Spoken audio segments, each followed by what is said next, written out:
My name is Jakob Gottlieb Svendsen, and I work in Cortec, which you can see up here. And I work as a consultant implementing automation solutions and OMS. So we have done a lot of OMS POCs. And how many of you have used OMS? Anybody using it in production for production stuff? Great. What are you using it for? Software updates. Yep. Yeah. So my session today, I will try to show a few examples of what can be done and what it can be used for, and some of the new stuff in there. But first, before I start, I'll just go and open a file here. This is my SharePoint. You see I have a doc here. Usually people also have like happy birthday stuff in their SharePoint. And it is not to do any advertisement for my user group, the meetup.com/psug, but as a PowerShell user group. But this is actually for the demo. Sort of. Well, it is. So let's see. First of all, I'll do my as I said, PowerShell user group. I'm a cloud and data center MVP, and here's my Twitter too. If you want to tweet me, and I'll try and check it sometimes. Sometimes I forget. And then I work as a consultant and also developer, so I do a lot of different things. So I want to show OMS, and first of all, what is OMS?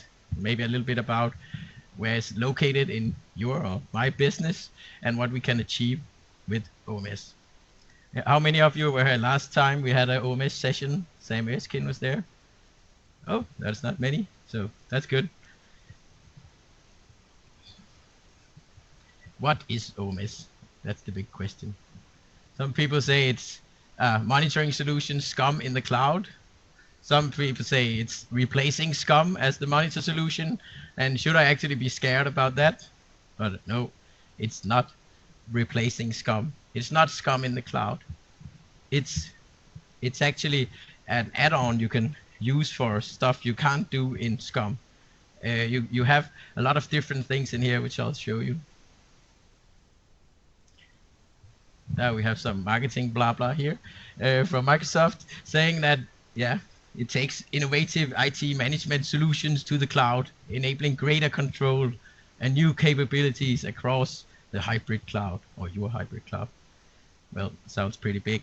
It actually also is, but you need to figure out where you can actually gain from this product, because some people say, well, it's the same as we had old stuff in new packaging, or SCUM in the cloud but slower.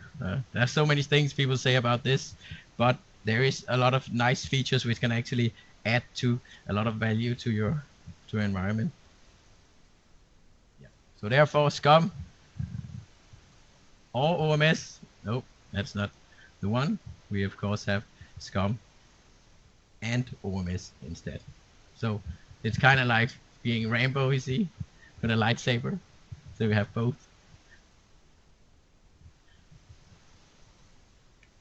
Actually, this is my colleague Dieter's stuff. He always use Star Wars. He never does a presentation without any Star Wars stuff in it for some reason. Yeah. So it's actually growing really fast. It's actually been updated.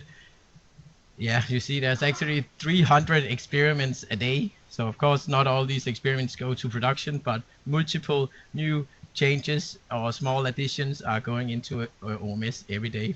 So it's kind of challenging or exciting to be a presenter, because sometimes things change while you present them, like 1 hour before you figure out, whoa, like a few weeks ago in System Center Universe, I was presenting with Alexander Nikolic, and we were showing the settings page, and it completely changed the layout, like, I don't know, 20 minutes before we had to show it. So we had to update our screenshots and stuff. So it's actually really an evolving thing.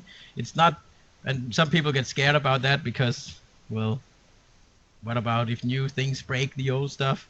But it's not like that. There's a lot of separate features or solutions, and new solutions are added. New solutions are made better, while the other solutions stay as they are. Of course, how many of you know user voice, which Microsoft uses a lot? Well, all Microsoft products now, a lot of them has this page called user voice, and you can search for OMS user voice, and you can go in and you can vote for changes or vote for different different additions you want in OMS. There's also surveys, so if you join some of the newsletters or the blog, you will see that there will be surveys about how should we implement some kind of feature. So there's a lot to be said. How many were using this System Center Advisor? Nobody? Then came something called Operational Insights. Actually, it's the same product. It's the evolvement of this product. So if we look at, for instance, my workspace, as it's called in OMS, I do have a computer that was connected 1300 days ago. And of course, OMS hasn't existed that long but it was System Center Advisor, which was an add-on to SCOM, and then it evolved into Operational Insights, which was a little bit more insight into, but still connected to SCOM, and then it became OMS, the Operations Management Suite, where we can either connect via SCOM or we can connect directly. We can have all these different solutions in there. What happens in the future? Well, nobody knows, but of course there's being added more and more of these solutions, and as I'll show you later, there's also an option to create your own solutions now and put your own data in here, completely custom data. So the main parts is these four different sections where we have the log analytics, which are a large database of events or any kind of logs. So it could be your event log from your machines, it could be Office 365 logs, it could be your own data that you insert, or it could be any kind of data. It's been put into a large database with some huge servers and really good performance, so that it's easy for us to search. Even though we have, let's say, 10 billion events, we can still search in a few seconds whatever we need. Then we have the automation part, which is where I usually do my work, which is Azure Automation, which is also called Azure Automation, where we can execute PowerShell to connect different things. So of course we can connect these two. So if something happens, a specific event happens, we can start some automation that either connects to something and fixes a problem, or alerts somebody, or do whatever we want. There's also some solutions about availability. That's mainly Azure Site Recovery, where we can have a mirror of our own data center in Azure. And if our data center fails for some reason, we can actually switch over to the other data center in Azure. Actually, it also works if you have two data centers to connect to replicate your data center in one location to the other location between your own data centers. Also for VMware, actually, if anybody's using that anymore, like Michael said. Then we have security, which is a lot of stuff about security. Of course, could be all the events about logged accounts and all that, but also more advanced stuff like which botnets are connecting to your site, or which recommendations for security should you put in, and I'll show you that later. So I tried to take a new picture of the solutions, but there's so many now that they can't even fit in my slide. So I just took a part of it, and there's a few more here. So this is some of them which are there, and I said, well, the Azure Automation, one of the most used and also the cheapest maybe solution there is in here, which is for executing this PowerShell. Then we have, you see, some of them are preview, and this one is Office 365, and I'm going to show you how that works. But it's still in preview, which means they are still making changes. So there could be new changes every time you log in, or improvements. We have security and audit, which is all the security stuff. I'll show you that in a second.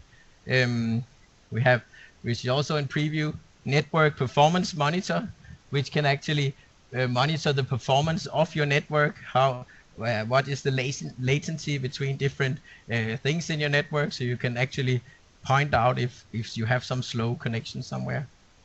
That's the thing when somebody says, oh, the website is slow, well, it's nice to figure out where was it slow. Was it the website, or was it the network, or was it a VPN, or yeah. So that's what you can use this for. Then there's the system's update assessment, which is up here, which can check which updates are not installed. How many of you are SCCM guys? Yeah, of course. Everybody. So you use SCCM to actually install updates, and you get a report back and say, oh, these are compliant, these are non-compliant, and so on. But it's only for the updates that you actually chose to send out. You could have, and I'm not saying anybody does any mistakes anywhere, but this will also do an assessment and actually check against all updates and which updates are missing around your system. And it's also supposed to, if you read the documentation, to be able to actually install these updates very soon. But it's not in the GUI yet, it's only in the documentation. So that might be one of the first time the documentation is actually in front of the actual service. Yep. Yeah, so where is OMS? Well, you can use it for many things. One of them is that you can have one pane to actually manage all your, let's say you have, how many of you are using Operations Manager? Oh, just a few. You might have multiple domains, you might have multiple locations, or you might even have multiple customers which you want to put into a single pane where you can keep control of all of them. So you can connect machines from everywhere, either via SCOM or directly into one workspace or into many workspaces, depending on what you want. And therefore you can have one single place to actually to keep track and to search for events. So one of the main things it does is, of course, to collect all the Windows events and put them up here. And I mean, I do PowerShell, and we do PowerShell user group. And also when Sam did this last time, a guy said, well, I can create a script in 1 second to get the event logs. Yeah, but if you have 2,000 machines, can you create a script that will pick up the event log every 30 seconds on all your machines in a manner that actually doesn't affect the machine much and is a very stable? Yeah, well, that is a pretty hard job to do yourself. So therefore, these agents are really nice at collecting all this information. We can then create dashboards with specific specific squares of what information we want to see, and we can create our own queries to actually find this information. And the great thing here is, because we have all the events from all machines in one place, we can easily figure out, okay, this event happened on one machine. Let's say something broke for some reason and gave a specific event. Do I have the same problem on other machines? So just search for that event and you'll see which machines it happened on. And as I said, these events could be Windows logs, but it can also be sys logs from Unix machines. You can connect Unix machines up here too. It could also be custom text files where you pick up the content of the file, and OMS makes sure to read it in a proper structured way so it becomes events. Or it could be from Office 365 or any other of the solutions that you can add in there. Yep. So it's pretty simple to get started. You just need to figure out which systems do I want to connect. Do I want to connect my SCOM, or do I want to connect them directly? And then you select which logs to use or which solutions to add, and then it's actually ready. Then you just wait a little bit for the data to come in. Yep. So I'll go to the demo time.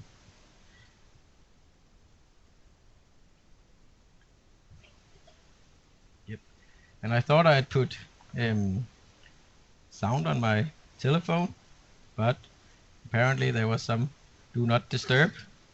But I actually did get an SMS just a second ago. And let me just connect that.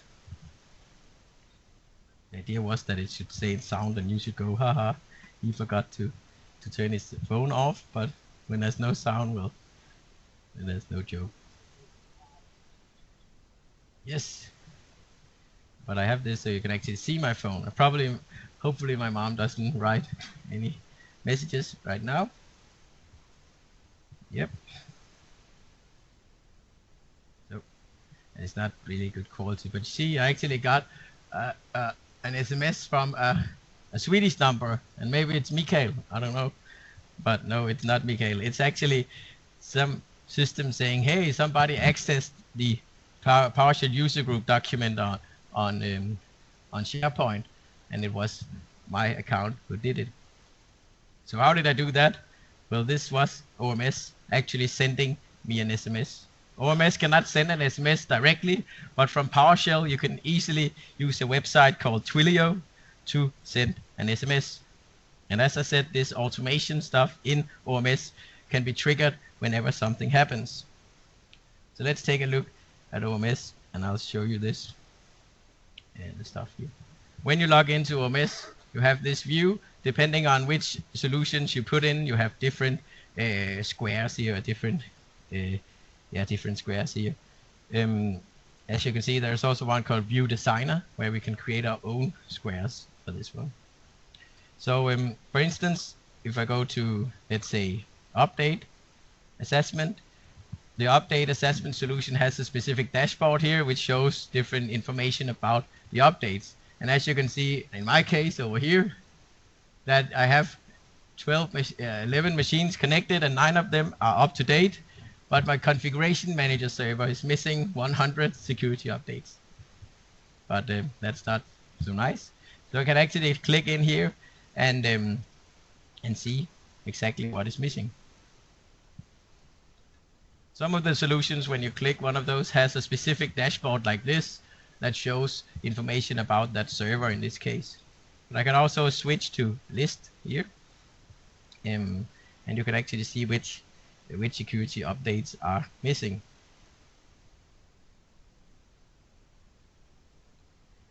So you see here, this is the actual log analytics or the log search, and it uses a huge query which it automatically generated from the solution.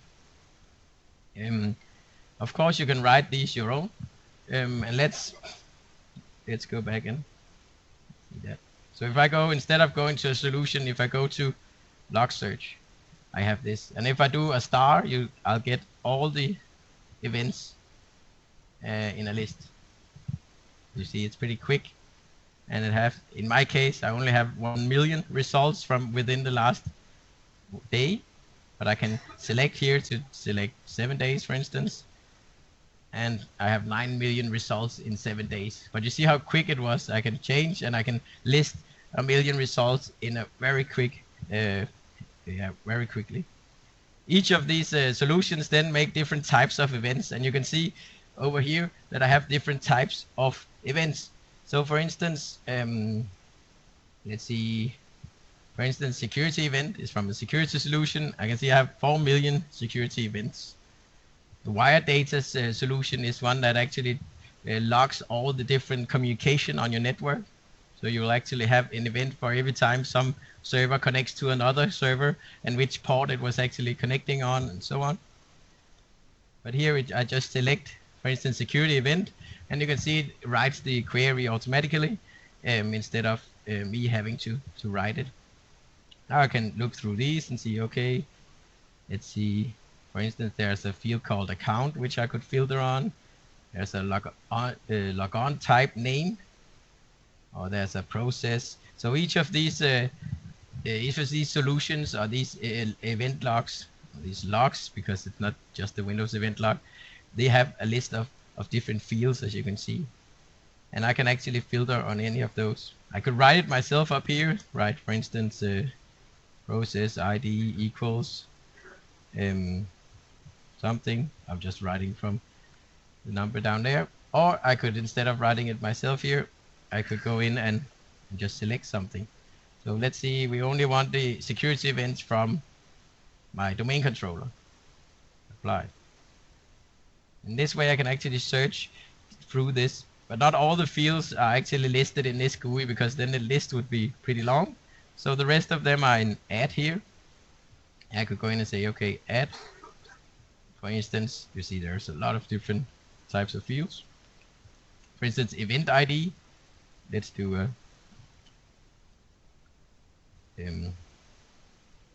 limitation on that one. You see it pops up here. I can then select different event IDs. So let's see what actually happened in my SharePoint, the SMS I just got. Because the SharePoint solution, if I go back to Star, actually records all the activity in your Office 365. And if you have an on-prem SharePoint, well, you will be able to go into or enable a log that would say this guy opened that file in some time, or this file was deleted or created or whatever happens. But if I enable, but if I have SharePoint Online, you don't have access to the actual file system and all these events. So, but with this new solution for OMS, we can actually get all these events in here. So if I look at the different types here, I can go to Office Activity, and we can actually see I have different operations here. Let me just do one thing here.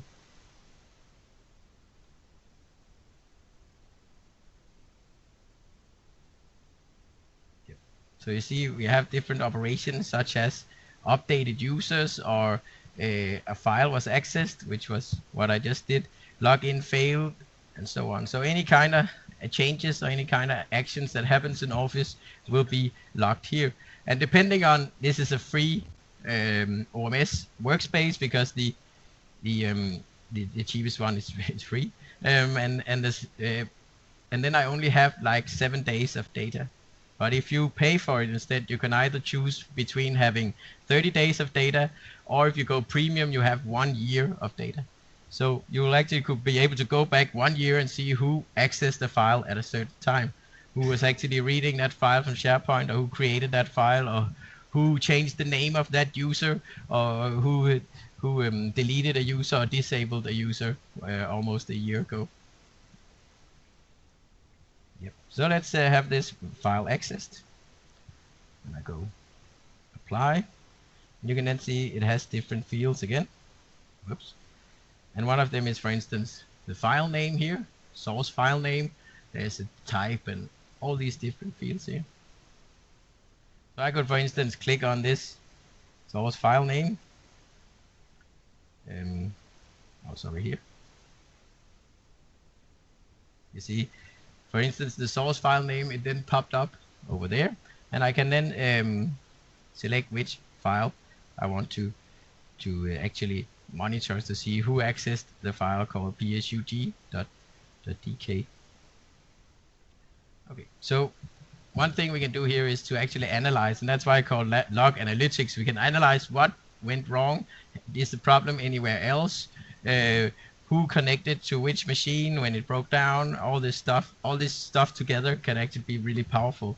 And that's the thing about in SCOM, for instance, or any, or most, or all maybe, monitoring solutions, you monitor the specific machine or the specific service. But here you can actually combine events from different places and then actually monitor it. Because what I did in my demo was to, when I found out this was the actual, this was actually the query that could show me if somebody accessed this file. What I did then was to, first of all, what you can do is to save your query so that it is able to actually, so you can open it again or other people can use it. So for instance, if I click favorites, you'll see there is a lot of queries out here which can be used. One of them is the one I saved, this one, SharePoint file access. Another thing I can do is to create an alert.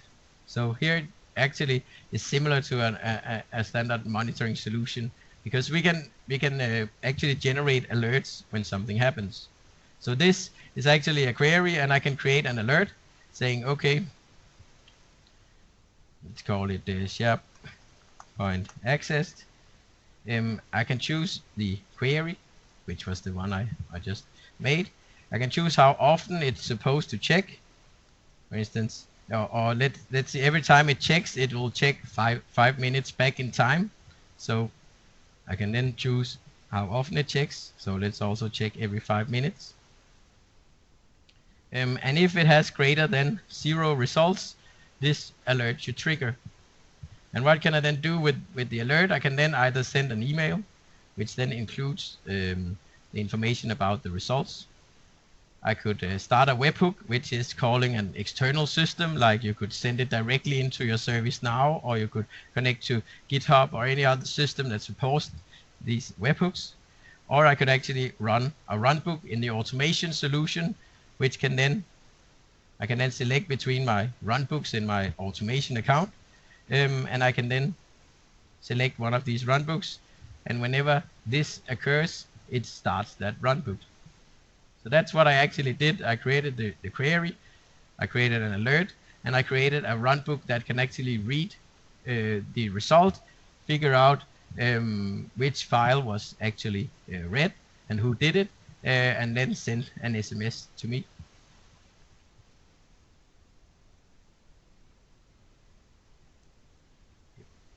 So if I go to my PowerShell here, I don't know how many of you do PowerShell. Oh, a lot. That's great. And if you want to learn more, we have a group. Oh, I mentioned that. This is my runbook, and it's actually really standard because this part, almost all of this part, is just something I would use in all of this PowerShell for OMS, because it actually just pulls out the actual search result from what I received from that alert. But then the actual special part is down here. You see I read the source file name, which was that field with the name of the file. I read the user ID, which was who has done it. And then I use a command to send an SMS using this Twilio service, which then sends the SMS to me. I only have a Swedish SMS number because it's not enabled for Denmark yet. But I actually got a mail from them last week or 2 weeks ago saying that they are now almost supporting, offering Danish numbers too. So, and they were actually promising me to give me one, but they haven't answered for a few days. But yeah, it's really a cheap service. It costs you 6 Danish kroner a month to have a number, and it costs like 0.05 kroner per SMS, so it's not expensive.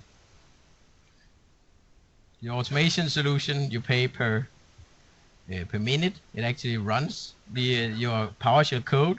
So this means this one probably ran for, let's see, if I go to my automation account, it probably ran for like, actually I can't see the actual number. I can only see when it was supposed to start and when it finished, but you will only get charged for the actual time it runs.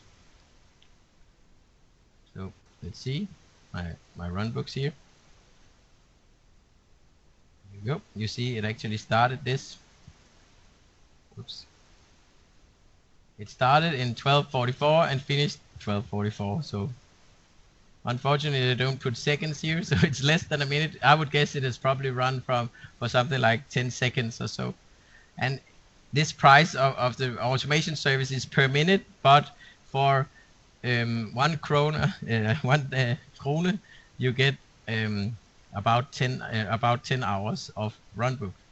So in this case, if you want to spend, let's say, 50,000 minutes in a month, which is running more than one every time, all the time in your system, you will pay about 600 Danish crowns. So it is not expensive, the automation service. Another thing that's pretty cool here is the security and audit solution, which is right here. It collects all these events that has to do with security. And the great thing here is, of course, you can probably in your reports from config manager see some stuff about security settings and compliance and so on. But do you give access to your security guys, security team, or the guy who is responsible? Does he or she get access to your config manager reports, or can they actually see all the stuff they need? In here you have like a collection of all these different things. And unfortunately I don't have any threads. Well, that's probably good, but it's not good for my demo. So I'll switch to another workspace, because you can have multiple workspaces, as many as you want. Of course, you'll have to pay for the data in each.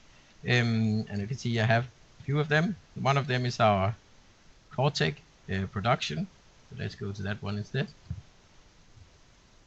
There might be more exciting stuff about security. For instance, they discovered that my computer a few months ago tried to authenticate with a wrong password for a server. I think it was 30,000 times a day. So they had like 30,000 warnings about my machine. I had some kind of weird saved credential in my Windows.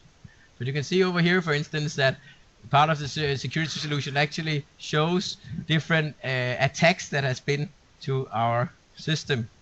So if I zoom in a little bit, you see down here that this one, the yellow one, is incoming attacks. So we have like 147 here from South America. There's 100 and something from North America, some from Europe, different places. Luckily, there's no red ones, because that would be outgoing malicious traffic. That would be one of our machines having trying to connect to, let's say, a botnet or something in the dark nets.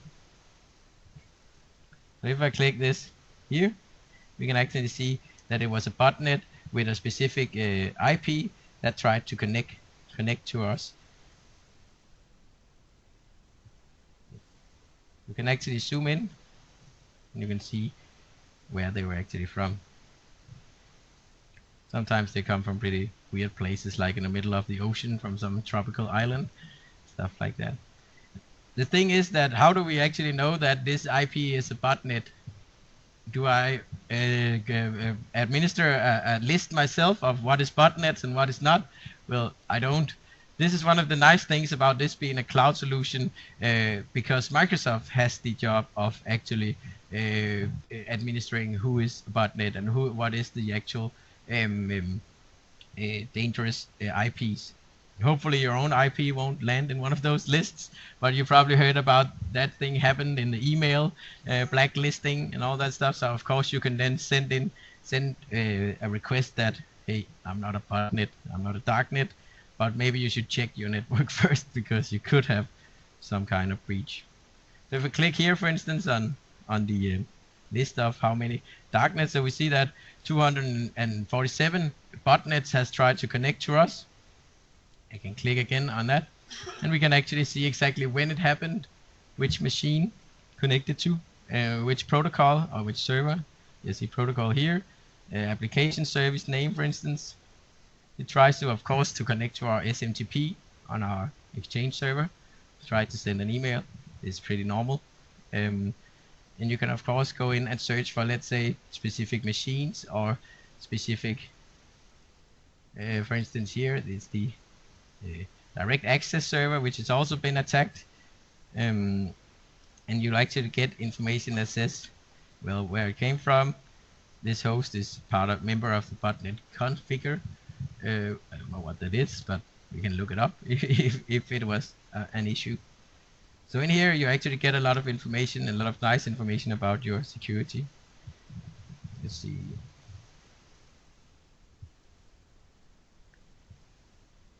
So let me just go. I have to start my VPN. Second.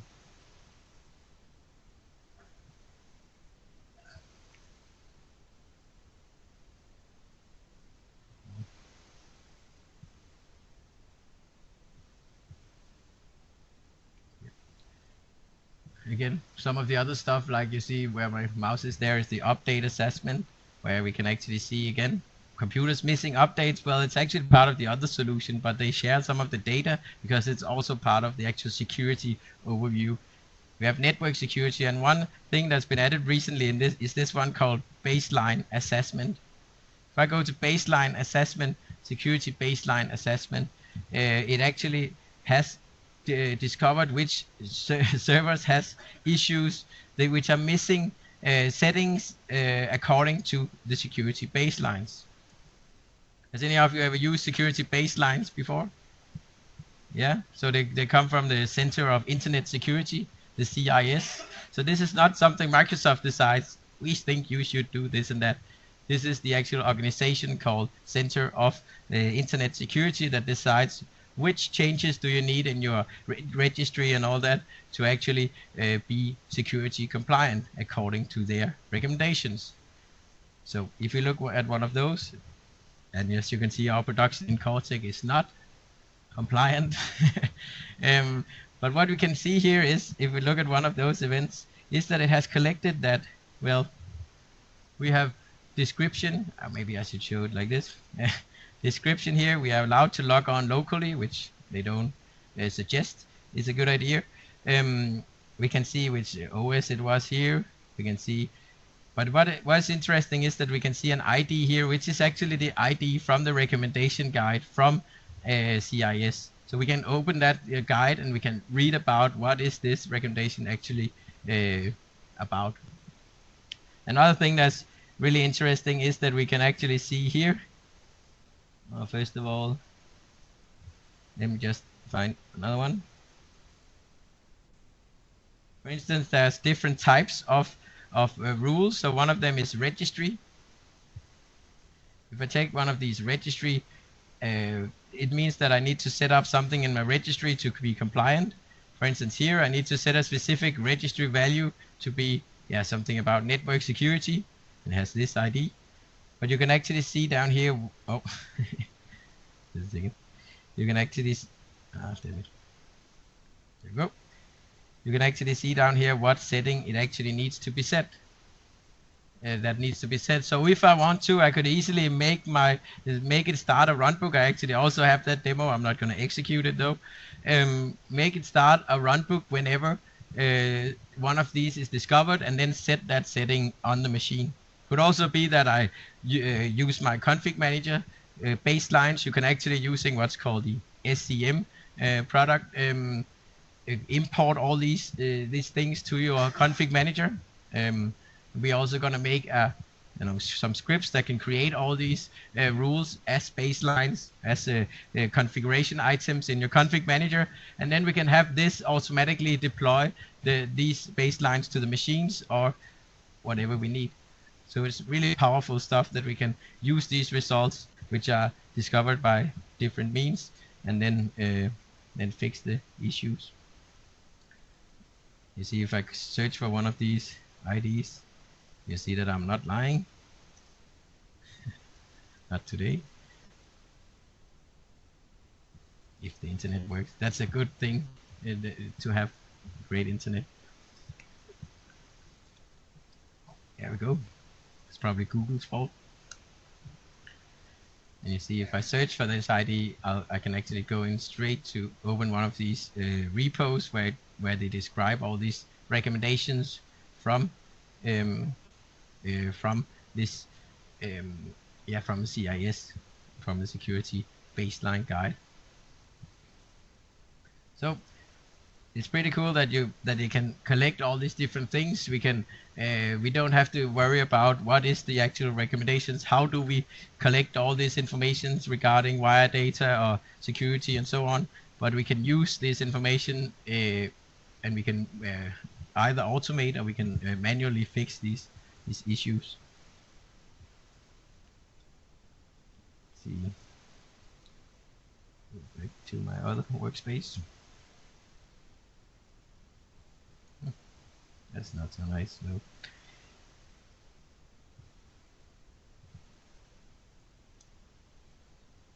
I think my internet broke. Is there any questions? Does it look usable? Could you use it? And as I said, it's still something being worked on. So, so one thing, let's see, we have still 15 minutes. One thing that some of my customers, or our customers, it's not my own, I'm not alone in Cortec. Our customers, they are sometimes afraid that using Azure is gonna suddenly cost a lot of money. I mean, somebody goes into Azure, creates a new machine like the new SAP machines, which has 3 terabytes of memory and an 4 times 8 core Xeon processor, and it probably costs like $1 million an hour or something like that. Oh, that was not mine, right? Great. Otherwise, it would be stupid to have turned the sound on. Yep. So what we try to do is to do some kind of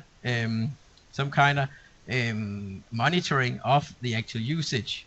So I created a specific workspace for that, still a free workspace, because then I don't put all this weird data into my normal workspace. So it's just for testing, for proof of concept.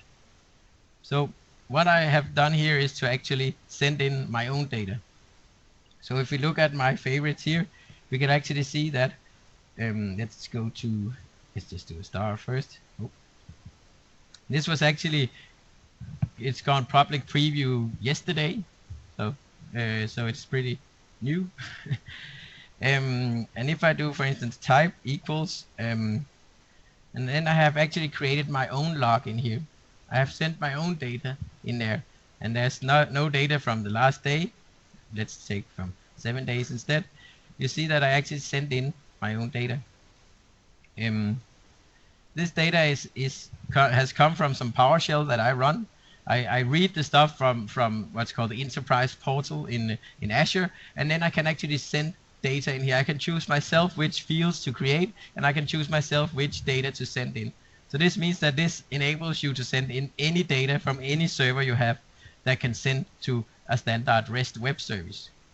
So therefore, it could be a Unix machines. It could even be your small, let's say, Arduino machines or something like that, or cell phones or whatever you want to do. So you can now send in all the data you want. So I send in every day. I connect to Azure Enterprise Portal, and I read our current usage, and then I send it in here. Unfortunately, as this is just a free workspace, I only have 7 days. But if I take one of these queries that I've created, oh, not that one, this one, you see I can actually, let's just remove the first, this part here. If I only do like you saw Azure billing, I just get these, I just get the events. But in OMS, we also have different calculation functions. So if I put in this, for instance, measure, and as you can see, as I write, it actually helps me like complete what I want to write. Measure, count, by, and it lists the fields that I actually were able that I actually have here. Let's say service commitment, and it actually helps me generate my my query. Of course, there's also documentation that describes it. So when I have my complete query, I can then insert the last part here. Instead of having just the list here where we have the different results, I can then insert to my query something called interval, and then how often I want that, and then I actually get like a graph instead. So this way I can actually monitor my oh, now you can't see anything. Monitor my usage, and of course I could go in and search for, let's say I want an alert if the commitment reaches over, let's say 20,000 Danish kroner. I want to be able to have this sent an SMS. So I could actually change my query here to actually only show results if they are over 20,000 kroner, and then create one of these alerts that I talked about earlier that would then send me an email or start a runbook to delete all my Azure stuff. Probably not a good idea to do automatically, but as you can see, you can do whatever you want. The last thing, sorry, questions? This let me just find it. Invoke send Azure billing to OMS is of course a runbook that I have that is running up in my automation account in my OMS. And on that runbook, I can in my automation account set you should trigger this every day at 12 o'clock, for instance. So if we look at my list of jobs in this automation account, you'll see that it's been triggered. Oh, sorry, it was 2 o'clock. It's been triggered at 2 o'clock and collected all my data and sent it to OMS. And it took, in this case, it started at 2 and it's finished at 9, but it's probably not used that much time. It's probably just a few of those minutes. it might have been queued first before it actually ran. So it has probably cost about 0.1 kroner or something to do that. In here, in this, I can open it in my editor on my machine here, and you'll see that it's pretty complex PowerShell. Luckily, there is a new PowerShell module you can download that does this for you. But what I wanted to show is that maybe it's easier just to search for weird Google. It's called the HTTP data collector. And if we look at this one, you say send us data from space or anywhere. What you actually do, if anybody does any programming, is that you create some JSON, which is the standard today. You send it to a specific web service, and then they pop up as values in OMS. The last thing you then want to do with your data is to actually create a view of it. So for instance, if I go back to my first workspace, my normal workspace, the cool thing about these workspaces is that you can actually add other external people to it too. So you can, when you go to your workspace security, you don't only have to, and now I have to figure out where it is because they changed the layout. Now it's right in here. You see here that I can actually add users, but you can do it from organizational account, which is your domain, Microsoft account, or you can add a Microsoft support employee. And this means that, for instance, when we do POCs or any consultancy at a customer, if we need to do support afterwards, they add our Microsoft account to their space, and they make us, let's say, a read-only user, for instance, which makes it possible for us to go in and see what's going on in there. And if we need to do any changes, then they change us to an administrator or a contributor, which makes it able for us to actually go in and add stuff and change settings. And if you have Microsoft support, well, they add you, and as far as I know, it's always time limited, so they will be removed automatically, which is maybe the best feature of that. So the last thing you want to do is maybe create. Now it actually reads. Sorry about that. That was the guy who was going to do my floors in my new house. But you see here that I can actually go into this view designer, which is also pretty new and in preview. And in here I can actually create my own of these squares. So for instance, I could do a donut square like this. And I could go in and click on it, hopefully. Yeah, I was just impatient. I can give it a name like SharePoint file accessed. And then I can figure out to do a specific query. And I do that in another window here. For instance, I go in and take my favorites, which was the SharePoint file accessed here, which will only search for the PSUG file, but I'll just delete that part of my query. So we have all the files who are accessed in my SharePoint within the last, in this case, it's set to 1 day. Then I do a measure, count, by, and the name of the actual file name was the field called source file name. Whoops, like this. Source file name. Let's do that search. You see, if I go, let's say 7 days instead, you see I got these 3 results saying the one file has been accessed 7 times and so on.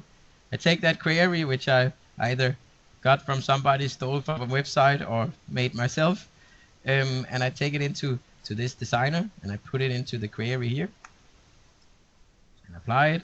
And you see now I actually have a square that shows that instead. I save that, and now it's actually a part of my view here. See, Actually, this one is only still showing 1 day. That's why we only have one. But if I click it, you see that I have nothing in here, but I can actually make my own solution. So instead of only looking at the tile, I can then go into view and I can add a complete view of this. Put in the same results here. That. We can change colors, whatever. We'll spend a lot of time on this. And we can call it files accessed. Save it. Could maybe make another one. Like that. Let's just use the same query just to save time.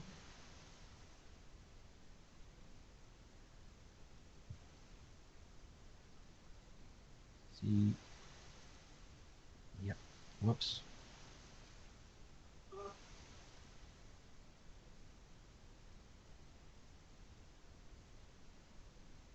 First chart, raw data. Right. Of course, you need to know these different these different types of charts that they provide. But we can actually create our own little chart of the data we want, whatever we need. And I can actually go in. Actually, we should also, in this one, put in the query down here. We can actually create our own little solution. And you can actually see in here that we have the option to download it. And we can also upload solutions. So that means that, our views. So we can actually create one for one of our own products, for instance, or one of our things that we do as a consultant, or things you use different places in your organization. You can create it, let's say, in a test workspace also, and then you can export it. You can import it into another workspace, and you then have a nice view of data. You can see here how much data is used. For instance, in my last 30 days, I'm using 30 gigabytes of data. You can actually see which of these solutions are using most data, and it's pretty obvious that the security solution is the main thing that transfers a lot of data. But it actually, and also the wire data, of course, and the logs. So we can actually also go in and disable which logs we want to send, and so on. Here it does an estimated cost of how much that would cost, and you can see the different levels of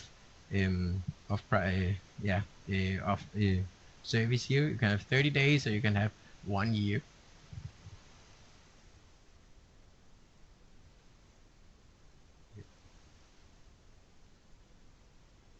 I don't have any slides to show. 2 minutes. Oh, was it just peace? Also. So is there any questions before we end? Yeah? Yeah? Yeah, the question is the question is, the logs that we are viewing, are they kept in a database? They probably are, but I don't know where. It's part of the big some big data stuff in Azure, because saving, I mean, this is only a small environment.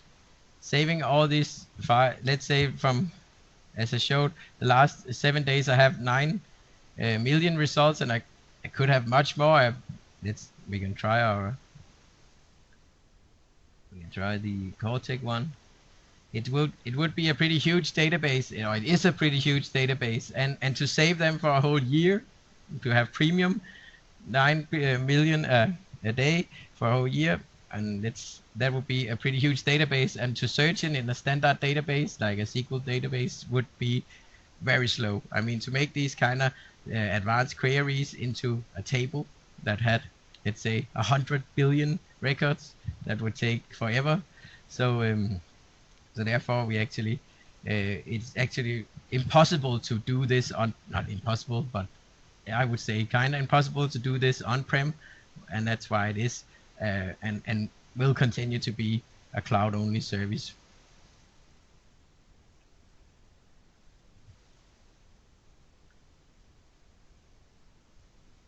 Yep.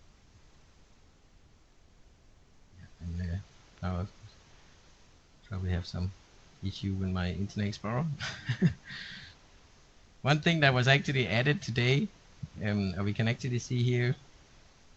Okay. Now I have 0 minutes, but we started late, so I still have 1 minute.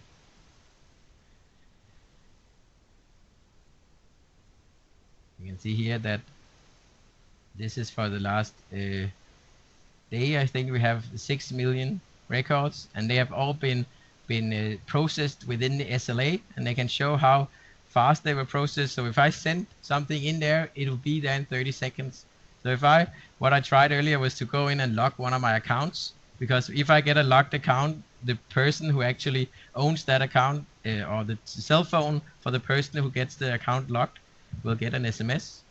And if they then reply unlock, we'll then receive the SMS and unlock their account.